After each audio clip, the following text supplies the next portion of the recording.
और इससे ये पता चलता है कि आपके वीज़ा लगने के चांसेस बहुत कम है के बावजूद उनको रिजेक्शन आया है। This is not the case. The good news is that everyone and welcome back to my channel. स्वागत है आपका मेरे चैनल पर फिर एक बार। मेरा नाम है सायंतनी और मैं फिलहाल अपनी मास्टर्स डिग्री कर रही हूँ और मैं अभी फिलहाल सिडनी ऑस्ट्रेलिया में रहती हूँ। आज का टॉपिक उन स्टूडेंट्स के लिए बहुत इंपॉर्टेंट है जो ऑस्ट्रेलिया में अपना स्टूडेंट वीज़ा लॉन्च करने वाले हैं या जो ऑस्ट्रेलिया को अपना फ्यूचर स्टडी डेस्टिनेशन मानकर चल रहे हैं। It's very important that you take the right decision. So I'm just going to give you a couple of pointers here and then couple of updates what is being going on here in Australia so you can take a better informed decision. Australian student visa को लेकर काफ़ी हलचल much रही थी और यहाँ पे government ने डिपार्टमेंट ऑफ होम अफेयर्स ने काफ़ी नए रूल्स और रेगुलेशंस इम्प्लीमेंट किए। ये डिक्लेयर किया गया 11 दिसंबर 2023 को और इसमें काफ़ी कुछ चेंजेस आ चुके हैं। ऑस्ट्रेलियन स्टूडेंट वीज़ा अप्लाई करते टाइम आपको क्या क्या ध्यान में रखना चाहिए ये मैं आपको अभी बताने वाली हूँ।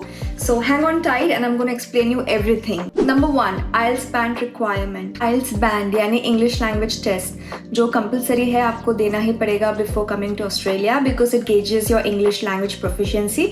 तो पहले आइल्स का बैंड हुआ करता था 5.5 which is you have to score 5.5 in reading, listening, writing and speaking and अभी उसको बढ़ाकर 6 पॉइंट कर दिया है और ये किया है अंडर ग्रेजुएट कोर्सेज के लिए।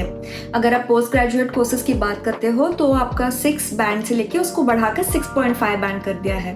Number 2, genuine student entrant has been replaced by genuine student test, जिसका मतलब ये है कि आप जो आपके सपोर्टिंग डॉक्यूमेंट सबमिट करने वाले हो to prove that you are a student which includes your SOP, your transcript, your study and आपका बैकग्राउंड जो है वो as per genuine student test assess होगा। ये जानने के लिए कि आप सही में यहाँ पढ़ने आ रहे हो या कुछ और आपका इंटेंशन है। जेन्युइन स्टूडेंट टेस्ट लागू होगा 24 मार्च 2024 के बाद। This means any student applying for a visa after 23 March will be assessed on the grounds of genuine student test instead of genuine student entrant. अगर आपने स्टैटिस्टिक्स नोटिस किया होगा तो आप देखोगे कि वीजा ग्रांट्स अभी काफ़ी कम हो चुके हैं। जैसे दिसंबर 2023 में there was almost a reduction of 35% in visa grants which is like very drastic for a country like Australia जिनका one of the primary source of income है students, you know, international students apart from tourism and mining and there are a lot of things, but yes, it's very important that to come as a student you need to be a genuine student. So अगर आप genuine student हो तो you're good to go actually. Number 3, visa application के charges अभी काफ़ी बढ़ा दिए गए हैं। मैंने जब भी अप्लाई किया था 2022 में तभी मैंने कुछ लगभग 630 ऑस्ट्रेलियन डॉलर्स पे किए थे, बट अभी का price is like 710 Australian dollars which is like a lot. That is expensive. Number 4, student visa apply करने के पहले आपको जो फाइनेंशियल डॉक्यूमेंट सबमिट करते होते हैं तो उसमें हमारे बैंक अकाउंट में पहले जो अमाउंट हुआ करता था अभी का अमाउंट उससे 17% हाई हो गया है। अभी का अमाउंट है 24,505 Australian dollars. It's pretty much higher than what we used to show before, so yeah you have to take that into consideration as well. Number 5, also there has been a change in the duration of the post-study work visas for graduate and undergraduate students. So undergraduate course करने के बाद आपका post-study work visa का duration कुछ 2 साल है और अगर आप post graduate डिग्री करते हो तो आपका post-study work visa का भी duration is like 3 years, but it differs from course to course as well. Plus PhD और अगर आपने कुछ specialized courses करते हो तो आपका post-study work visa का duration is 4 to 6 years. Now, if you do not know what is post-study work visa, so Australian government allows you to stay back in the country depending on the duration of your course, work and gain experience. So you can either finish your course and go home or you can stay back and just take the experience and then you can decide your future. Also, the government has stopped giving concurrent enrollments.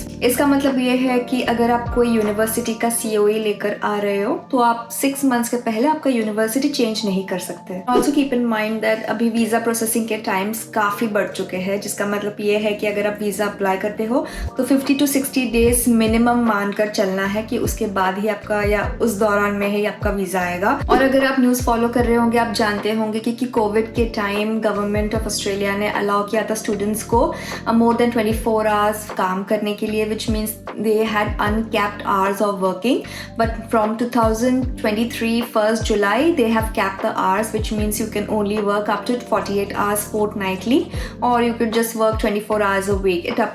I believe it's up to you how you divide your time. But yes, आप 48 hours एक fortnight में उससे ज़्यादा काम नहीं कर सकते. जब मैंने 2022 में मेरा वीज़ा अप्लाई किया था, मेरा कुछ घंटों में ही आ गया था. It was an auto grant.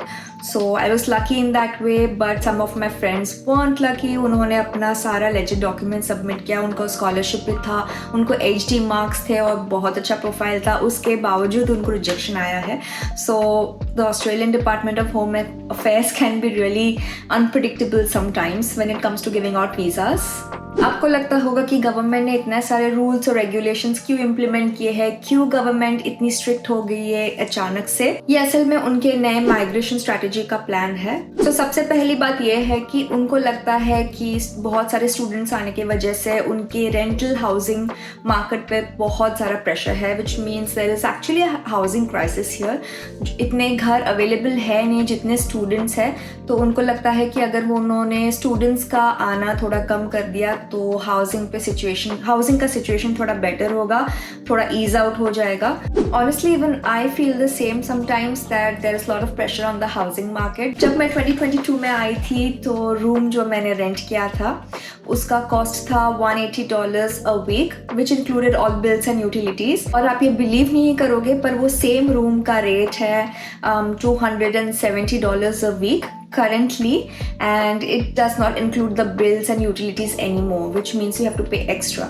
So yes, rental prices बहुत हाई चल रहे हैं फिलहाल. ऑस्ट्रेलियन गवर्नमेंट को ये लगता है कि काफ़ी लोग स्टूडेंट वीज़ा पाथवे का मिसयूज़ करते हैं. वो यहाँ पे अच्छे कॉलेजेस का एडमिशन लेकर आते हैं, पर आते ही अपना यूनी चेंज कर लेते हैं and they go to some random shady institutes and then all they do is work. तो इसी चीज़ को रोकने के लिए गवर्नमेंट ने इतने सारे रूल्स और रेगुलेशंस इन्फोर्स किए हैं और इसीलिए कॉन्करेंट एनरोलमेंट देना बंद कर दिया है. और इससे ये पता चलता है कि आपके वीज़ा लगने के चांसेस बहुत कम है अगर आपने सही डॉक्यूमेंट्स और सही टाइम पे सब चीज़ सबमिट नहीं किया तो. ऑस्ट्रेलियन गवर्नमेंट को ये लगता है कि जो स्टूडेंट्स उनके पास आ रहे हैं उनके स्किल्स से उनका जो स्किल शॉर्टेज है वो फुलफिल नहीं हो रहा है, जिस वजह से गवर्नमेंट जैसा चाहती है उनको वैसा इकोनॉमिक ग्रोथ नहीं मिल रहा है.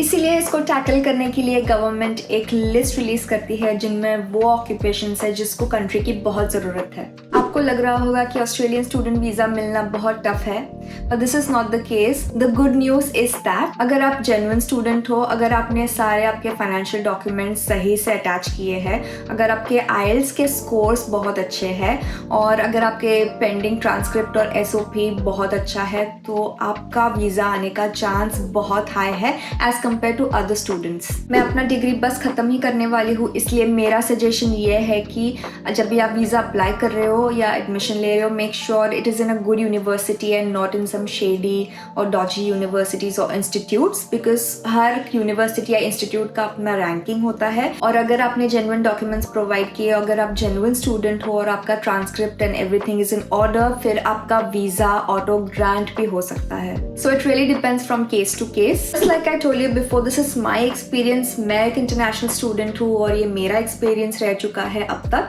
तो आप अपना रिसर्च कीजिए और मेरी बातों को एडवाइस मानकर मत चलिए. This is just a guideline, you can just use it, but it's always preferable you do your own research, do your own homework, and good luck to you in your visa application. Bye bye.